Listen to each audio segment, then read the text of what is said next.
안녕하십니까. 세부 이론 6번째 시간입니다. 이번 시간에는 쉐입 스펙트로그램에 대해서 살펴보도록 하겠습니다. 먼저 보이스 스펙트로그램에 대해서 살펴보겠습니다. 이 스펙트로그램이라는 용어는 원래 보이스에서 나온 것이죠. 그래서 이 스펙트로그램이라는 거는 뭐냐 하면은 여기 보이시는 것처럼 이 좌표 축상에 이 수직축을 밴드폭으로 이제 쭉 나누고 그 다음에 수평축을 타임 축상으로 잡아서 이 목소리의 밴드의 그 변화가 그 시간에 따라서 어떻게 바뀌는가를 나타내는 것을 스펙트로그램이라고 합니다. 그래서 보이스를 예를 들어서 보이스를 보면은 이렇게 이런 파형이 나오죠. 이런 파형이 나오는데 이런 파형은 여기서 이제 검게 표시된 그런 파형이죠. 이 파형은 이러한 뭐 4개, 3개 정도의 파형으로 나눌 수가 있어요. 그래서 이거를 다 더하면은 이런 파형이 나오는 것이죠. 그래서 이제 그 파형을, 이 나눠진 파형을 보면은 각각의 이제 단일 사인파로 나타낼 수 있는데, 이 사인파는, 이제 그 주기가, 여기가 이제 주기죠. 주기가 이제 큰 그 주기, 이게 저주파죠.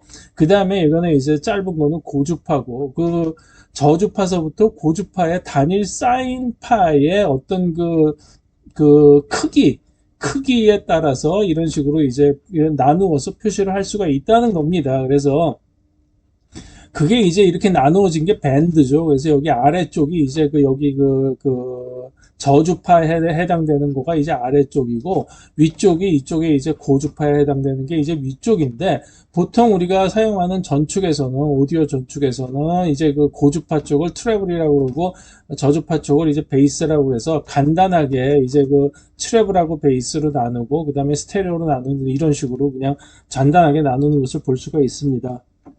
그러면 이제 그러한 방식을 쉐입에 있어서도 똑같이 적용을 할 수가 있어요.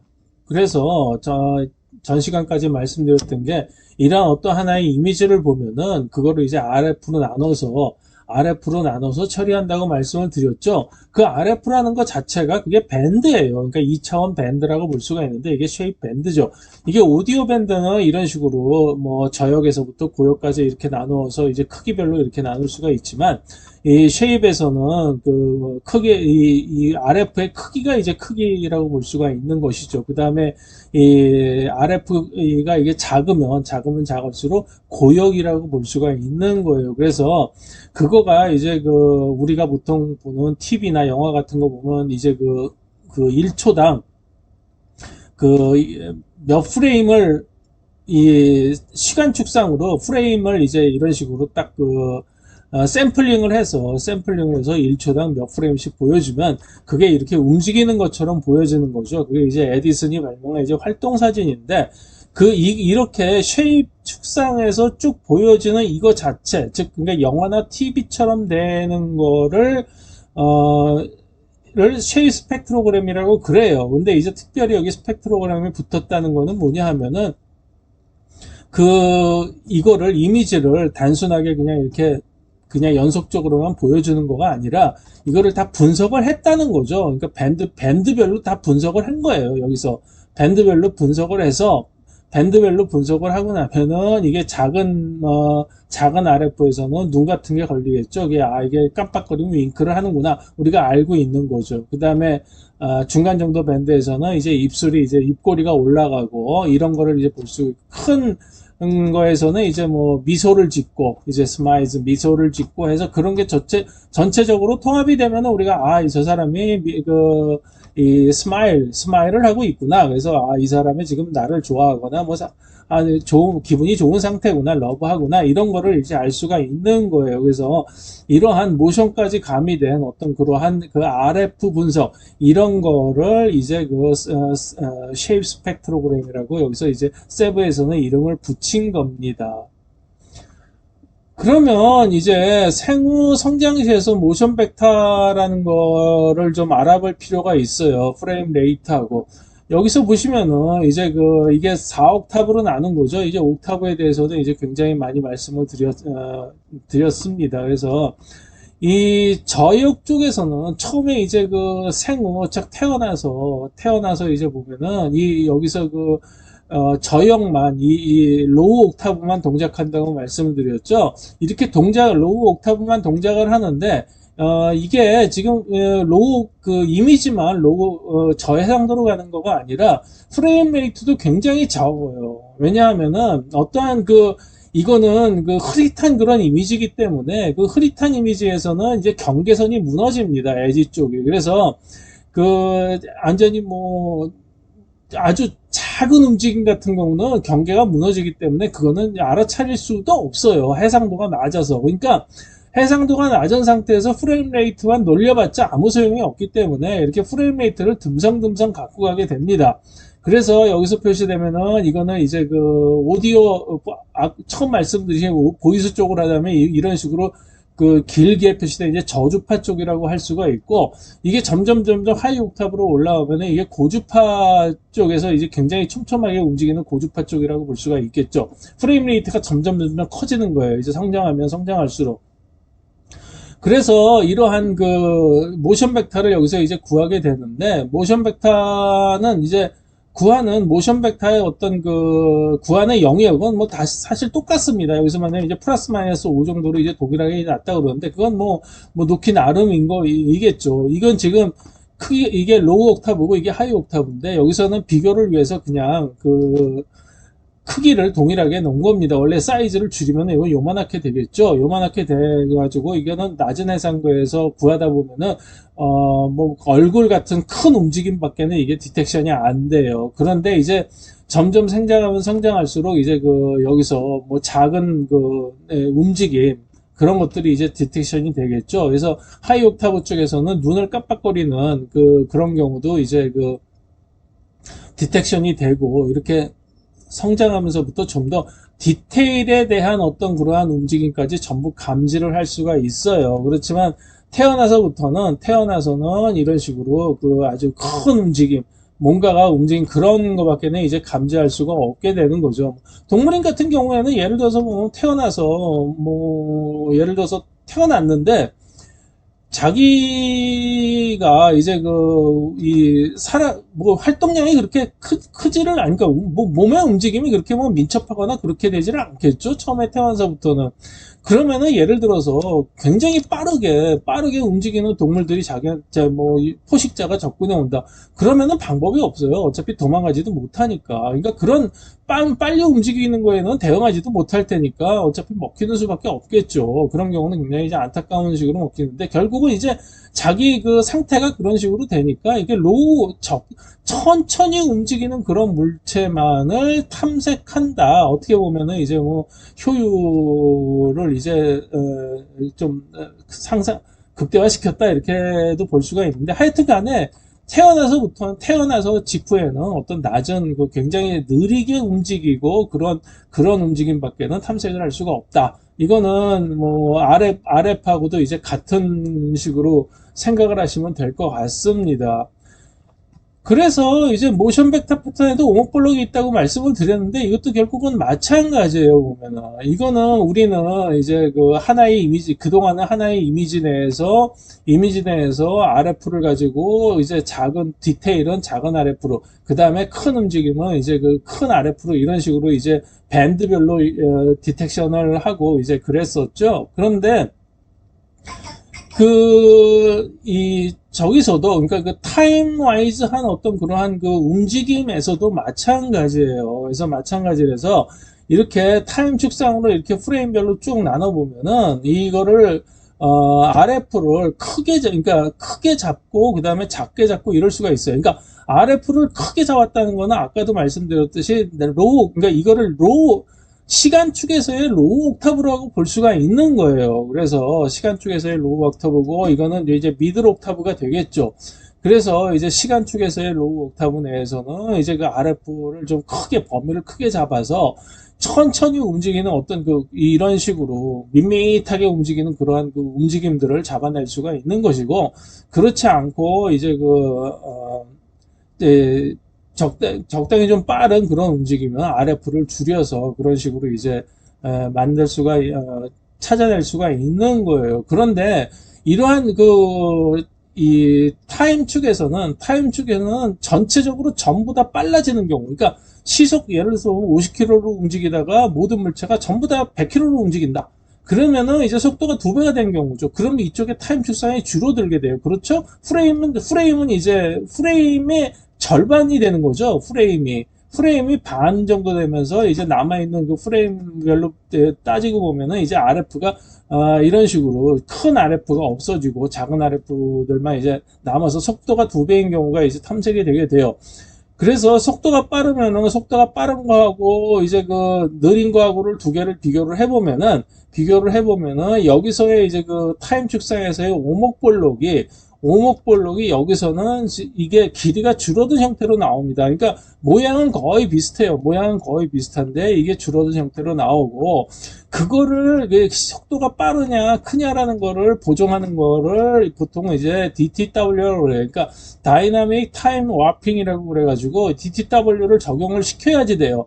그러니까 이 DTW라는 거는 뭐냐 하면은 그 이미지에서 살펴보면은 앞쪽에 있는 거하고 뒤쪽에 있는 거리가 먼 뒤쪽에 있는 거하고 이런 식으로 어널러지를 시켜볼 수가 있어요. 앞쪽에 있으면은 커 보이죠? 뒤쪽에 있으면은 작아 보여요. 그러니까 앞쪽에 있으면은 큰 RF로 잡아야 되고 뒤쪽에 있으면 작은 RF로 잡혀요. 그러니까 여기서도 마찬가지예요. 그러니까 속도가 굉장히 빨라지면은 작은 RF로 잡혀야 되고 속도가 느려지면은 큰 RF로 잡혀야지 돼요. 이런 식으로 모션 벡터의 패턴에도 이거를 어떤 그 스펙트로그램, 그러니까 스펙트로그램 축상에서 보면, 그러니까 스펙트로그램이라는 거는 3차원 축입니다. X, Y, Z 축이 있어요. 그래서 이게 X축하고 Y축으로, 즉, 이렇게, 여태까지는 X축하고 Y축만 가지고, 물론 뭐 Z축도 이제 그 거리를 나타낼 때 Z축도 소용이 됐습니다만, 일단은 그거는 좀 너무 복잡해지니까 그 Z축은 빼고, 뎁스하고 디스턴스 쪽은 빼고, 우리 눈에 잡히는 X축하고 Y축, 즉, 수직축하고 수평축만 가지고 이미지를 RF로 분석을 했죠. 거기에 이제 4차원이 도입이 돼서 타임 축상이 이제 그 흘러가는 거예요. 그러니까 타임 축상하고 그다음에 여기서 XY축, 여기서는 안 보이지만 XY축을 가지고 타임 축상으로 확장을 시켰을 때 이 스페이셜 축하고 이 타임 축상에서 나눠지는 이 평면 자체도 이 RF로 따질 수 있다.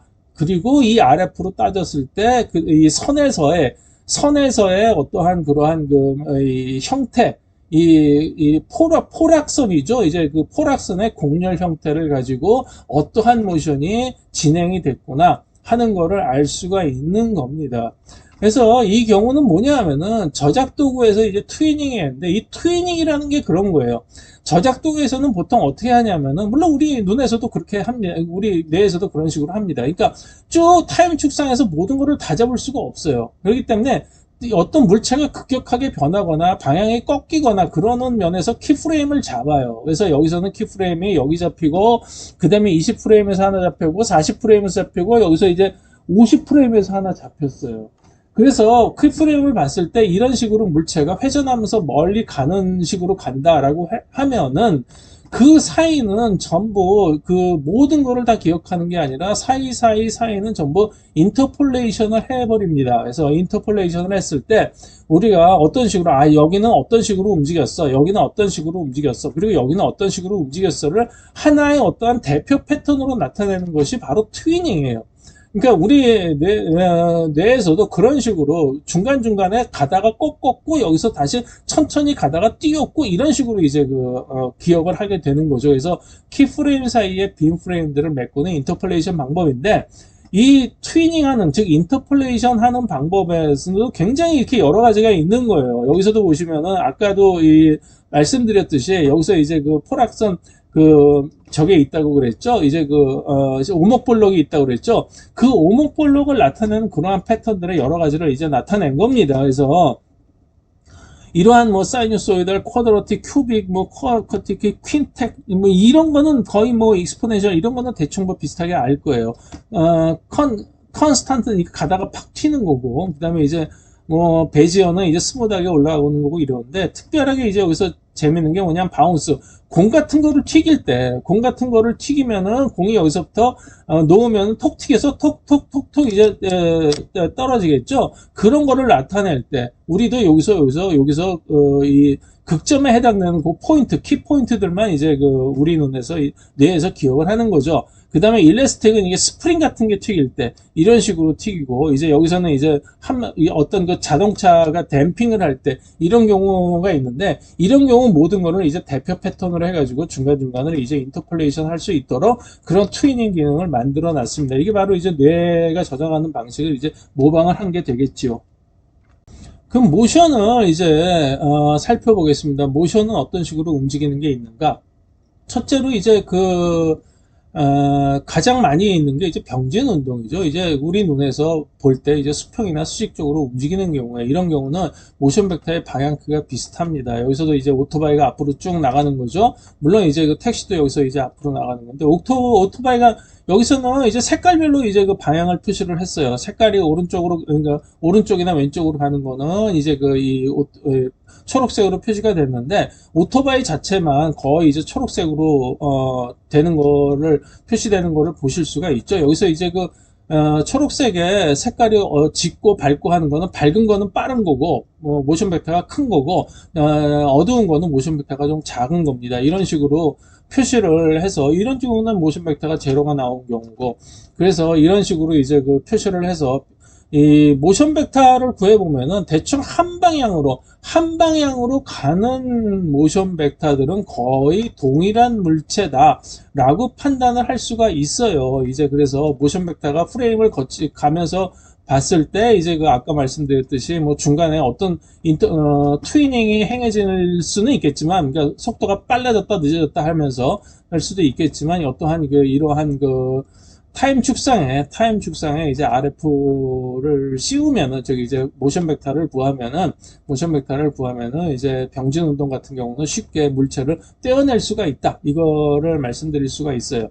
근데 이거 피벗 운동의 경우에 이제 회전이죠. 이제 목이라는 축을 중심으로 해서 계속 이제 왔다 갔다 움직이는 거예요. 이런 경우는 똑같은 얼굴이 이제 뭐 똑같은 고체죠. 리지드 바디인데, 똑같은 고체라고 그래도 이게 이 옆으로 똑같이 움직이는 경우하고는 달라요. 회전 운동일 때는 목에서의 모션 벡터는 거의 안 나옵니다. 그렇지만 이 이마나 이제 정수리 부분에서의 모션 벡터는 굉장히 크게 나오죠.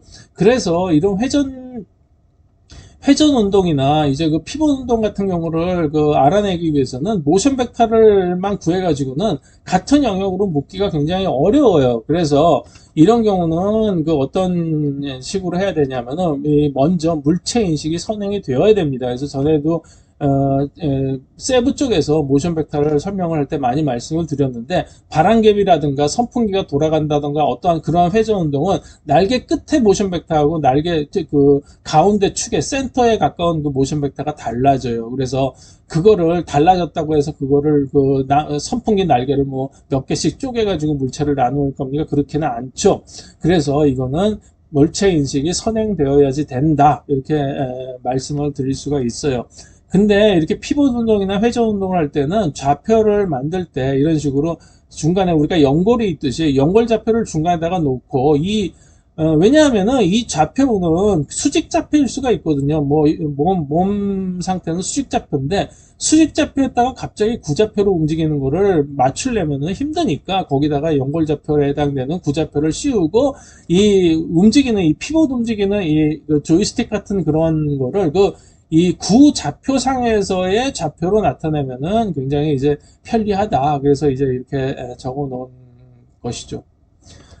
그 다음에 이제 배경이 움직이는 경우가 있어요. 이거는 이제 카메라가 패닝을 하는 경우인데, 우리 눈도 마찬가지예요. 그냥 어디 하늘에서 비행기가 쫙 가면은 눈동자가 비행기를 따라가죠. 더 이상 못 따라갈 때는 이제 고개가 돌아가게 되는데, 주로 이제 고개가 돌아가는 경우에 이제 물체를 따라가면서 보는 거를 트래킹을 할 때 이제 패닝 벡터가 나와요. 그러니까 패닝 벡터라는 거는 뭐냐 하면은, 움직이는 어떤 물체가 움직일 때 어떤 모션 벡터가 발생이 되는 게 아니라, 물체는 거의 화면 중앙에 고정이 되어 있고 배경이 반대 방향으로 움직이는 거예요. 그러니까 화면 전체가 어느 한쪽 방향으로 일률적으로 움직일 때는 패닝 벡터를 구할 수가 있어요.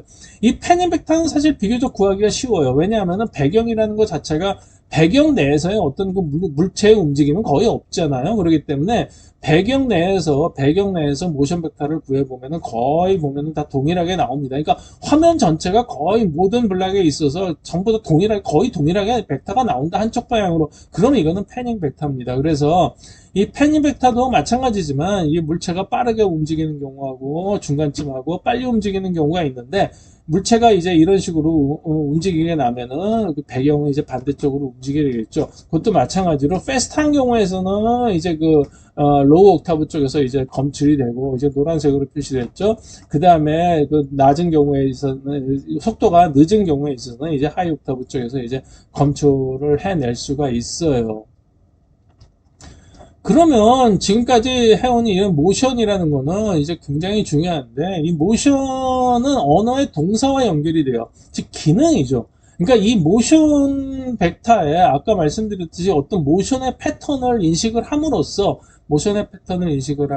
어떤 그게 이게 어떤 무슨 동사다라는 거를 이제 알아낼 수가 있는데, 이 옛날에 이제 이거를 이제 우리가 인식하는 여러 가지 이제 물체들 중에서 이렇게 다리에 해당되는 여러 가지 물체, 다리 사진들을 넣고 우리는 이걸 전부 다 다리라고 인식을 한다. 이렇게 말씀드릴 수가 있어요.